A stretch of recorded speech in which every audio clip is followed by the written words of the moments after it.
Assalamualaikum warahmatullahi wabarakatuh. Perkenalkan, nama saya Nurfa Tukurina Maulani dengan NIM 2302645. Di sini saya akan menjelaskan materi tentang pengantar ilmu hukum. Apa itu hukum? Hukum adalah peraturan yang dibuat untuk mengatur tingkah laku manusia yang dibuat oleh penguasa atau pemerintah. Kemudian, mengapa harus ada hukum di Indonesia? Jadi seperti definisi yang di atas, hukum ada di Indonesia gunanya untuk mengatur tingkah laku manusia. Kemudian bagaimana sih fungsi hukum sendiri?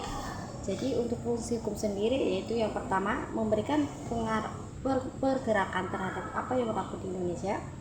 Yang kedua sebagai alat rekaya sosial. Yang ketiga sebagai pembangunan masyarakat. Dan untuk yang keempat sebagai senjata dalam konflik sosial. Nah, di samping itu, hukum juga mempunyai alat-alat nih. Apa saja sih alat-alat mencari hukum? Yang pertama ada perdata, seperti contohnya ada hakim. Yang kedua ada pidana, seperti polisi, jaksa, dan hakim. Salah satu filosof Cicero berkata, ubi secretas ubius, di mana ada masyarakat di situ ada hukum. Manusia juga merupakan makhluk soliter, yang artinya manusia tidak bisa hidup sendiri dan pasti membutuhkan orang lain.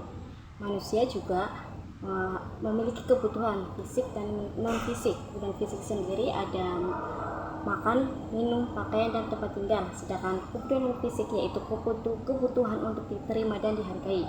Agar kebutuhan semua itu terpenuhi, maka manusia harus melakukannya dinamakan dengan norma. Nah, untuk norma sendiri, norma adalah pramata atau instrumen, dan dari situlah munculnya hukum.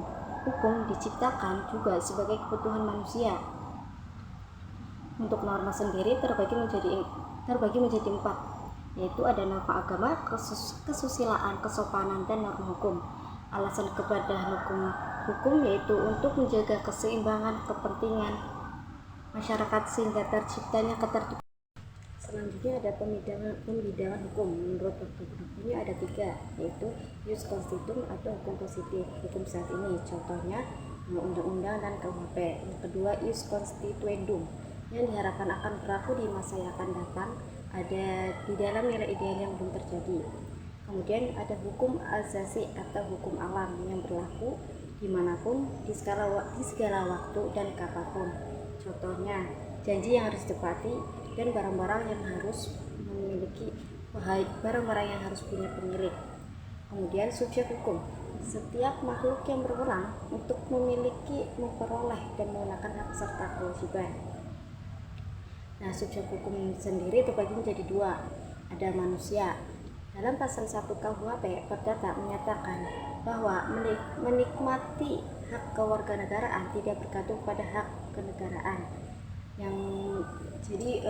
Hak ini itu memiliki 2 karakteristik. Yang pertama, cakap melakukan perbuatan hukum.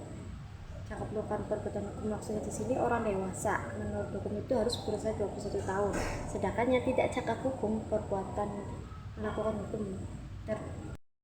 tidak cakap hukum pasal 1330 KUHP Perdata tentang orang yang tidak cakap hukum membuat perjanjian, orang yang belum dewasa, keberadaan akal sehat, wanita yang dalam perkawinan atau berstatus sebagai istri.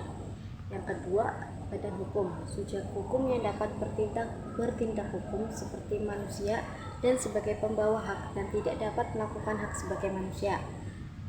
Ciri-ciri badan hukum, yang pertama mempunyai kekayaan tersendiri atas nama sendiri, memiliki kecakapan kontraktual. Badan hukum juga bisa dituntut dan menuntut. Kemudian ada badan hukum publik. Badan hukum publik menyangkut kepentingan publik, orang banyak dan negara umumnya, contohnya eksekutif, pemerintahan. Kemudian badan hukum privat yang didirikan berdasarkan hukum sipil, perdata yang menyangkut kepentingan pribadi orang itu sendiri. Di dalam badan hukum ini contohnya ada PT, operasi, yayasan, dan badan amal, segala sesuatu yang dikehendaki. Setelah tadi ada subjek hukum, kemudian ada yang namanya objek hukum. Objek hukum adalah segala sesuatu yang dikehendaki oleh subjek hukum, manusia atau badan hukum, dan dapat menjadi pokok permasalahan dan kepentingan bagi para subjek hukum. Contoh objek hukum sendiri yaitu A dan B ingin mengadakan jual beli rumah. Nah, objek hukumnya yaitu adalah rumah. Objek hukum sendiri terbagi menjadi 4, yaitu benda yang berwujud, contohnya tanah, bangunan, dan rumah. Tidak berwujud, contohnya hak cipta, hak merek, dan hak paten. Ada benda bergerak, contohnya mobil, hewan. Jadi benda yang dapat dipindahkan. Kemudian yang terakhir ada yang tidak bergerak, contohnya tanah dan bangunan. Selanjutnya ada sistem hukum. Sistem hukum adalah kesatuan peraturan hukum yang terdiri dari bagian hukum yang satu sama lain yang berkaitan interaksi yang disusun menurut asas-asasnya sedemikian rupa sehingga bertindak ke arah tercapainya tujuan. Sistem hukum yang sering digunakan yaitu hanya ada 4. Yang pertama, sistem hukum sivil atau hukum Eropa kontinental. Hukum tertulis, contohnya undang-undang.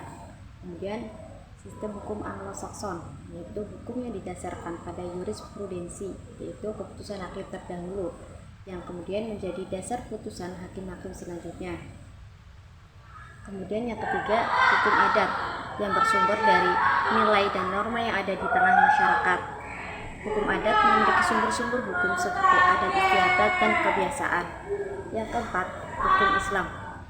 Hukum yang berhubungan dengan kepercayaan, akidah maupun hukum-hukum yang berhubungan dengan amaliyah perbuatan yang dilakukan umat muslim.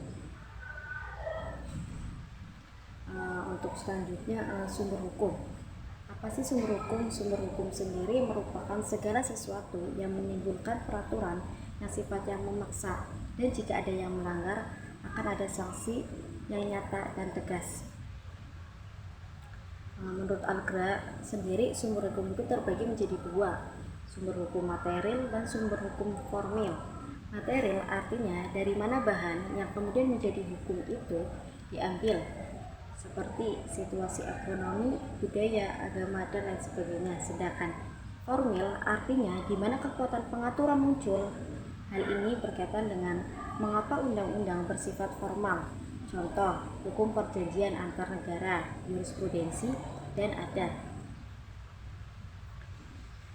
Selanjutnya, jenis-jenis sumber hukum. Jenis-jenis sumber hukum ada undang-undang, kebiasaan, traktat, jurisprudensi, pendapat ahli hukum, dan perjanjian. Selanjutnya, peristiwa hukum. Peristiwa hukum adalah sebuah peristiwa yang akibatnya diatur oleh hukum. Ciri-ciri peristiwa hukum: 1. Peristiwa hukum terjadi jika ada norma yang mengaturnya. 2. Menimbulkan hukum. Contoh peristiwa hukum yaitu pembunuhan, pemerkosaan, dan pencurian.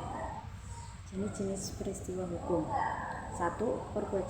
Perbuatan subjek hukum terbagi menjadi 2, yaitu perbuatan hukum dan yang bukan perbuatan hukum. Nah, perbuatan yang bukan hukum ini terbagi menjadi 2 lagi, ada PMH dan non-PMH. Yang kedua, bukan perbuatan subjek hukum, yaitu peristiwa yang tidak disebabkan oleh perbuatan masyarakat, yang tidak disebabkan oleh perbuatan subjek hukum. Kemudian, apa itu PMH? Jadi PMH adalah perbuatan melawan hukum yang oleh karenanya menimbulkan kerugian pada orang lain karena kesalahannya menyebabkan kerugian. Sedangkan non-PMH tersendiri adalah perbuatan yang diatur oleh hukum, tapi perbuatannya bukanlah perbuatan hukum. Contoh dari non-PMH ada zakwarni, artinya mengurus kepentingan orang lain karena tidak mampu atau secara sukarela. Selanjutnya, penemuan hukum. Penemuan hukum adalah pembentukan hukum oleh hakim atau aparat penegak hukum lainnya dalam peraturan terhadap peristiwa yang konkret dan hasilnya sebagai dasar mengambil keputusan. Tahapan penemuan hukum ada 3, yaitu konstatir, kualifisir, dan konstituir. Sedangkan macam-macam hukum ada 2, yaitu penafsiran hukum, impresi hukum, dan kontrasi hukum menyusun. Untuk penafsiran hukum sendiri meliputi penafsiran tata bahasa, gramatikal, sahih, otentik atau resmi, historis atau sejarah, sistematis, sosiologis, ekstensif, dan restriktif. Selanjutnya, ilmu hukum empiris, yaitu pendekatan dalam studi hukum yang berfokus pada pengamatan dan analisis. Ilmu hukum empiris juga dikatakan sebagai pemandu ilmu hukum. Jenis-jenis ilmu hukum empiris. 1. Sosiologi hukum, yaitu hubungan antara hukum dan gejala sosial. Yang kedua, sejarah hukum, yang artinya perkembangan juga asal-usul hukum di masyarakat tertentu. Yang ketiga, perbandingan hukum, membandingkan hukum satu dengan hukum negara.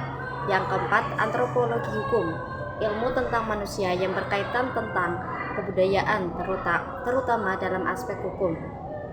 Yang kelima, psikologi hukum, artinya sebagai perwujudan daripada perkembangan jiwa manusia, aliran ilmu hukum.